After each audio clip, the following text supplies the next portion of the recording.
尼泊尔是个女儿国，在喜马拉雅的南部，紧接中国西藏、吉隆坡与樟木海岸，南与印度相邻的。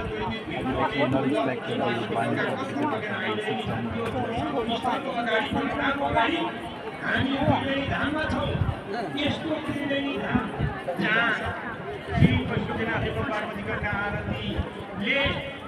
放大了。18 वर्षदेखि आरती सञ्चालन गरिरहेको छ। यस्तो ठाउँ सञ्चालन हुने ठाउँमा छ।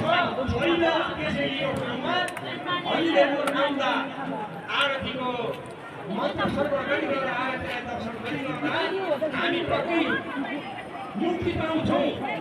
अनि यहाँ आरती सञ्चालन गरिरहँदाखेरि आएका पञ्चभूति बागमती गङ्गाको श्री माताको महालक्ष्मी माताको वत्सलेश्वरी माताको भुवनेश्वरी माताको अन्नपूर्ण माताको वासुकी नागराजाको हजुरहरूका सम्पूर्ण पितृहरूको 33 कोटी देवी देवताहरूको आजको आनन्दको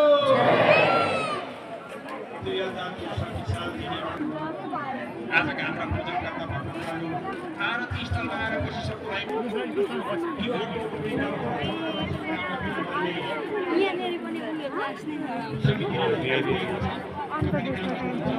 विशेषतः हामीले नामको भोग दिन्छ।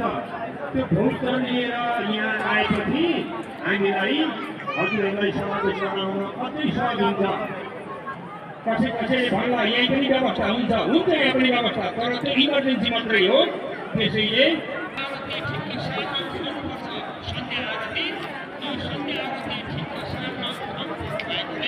हामी